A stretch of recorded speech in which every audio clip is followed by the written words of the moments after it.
ஏன்டா இந்த ஸ்கோரை நான் ஆன் கிரிக்கெட்டில் கூட அடிக்க மாட்டேன், நீ என்னடா ஐபிஎல் மேட்ச்சில் அடிச்சுட்டு இருக்க, அதுவும் 14 வயசுல.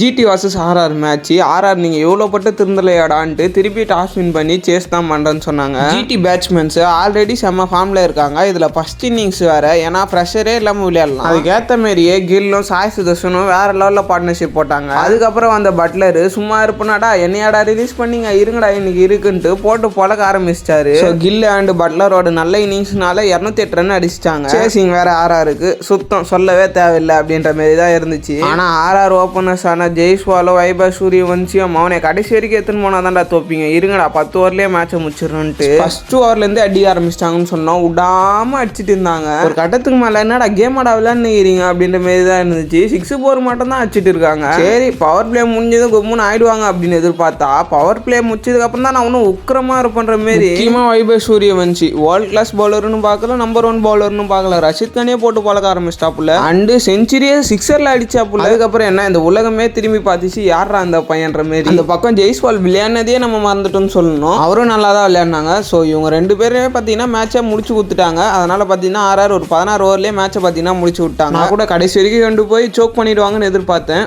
அந்த சீன்லாம் இங்க இல்ல வாங்க. இங்க சின்ன பையன் எல்லாம் உங்க முதலாளி கழுத்தா மட்டும் அடிக்கிறான்ப்பா.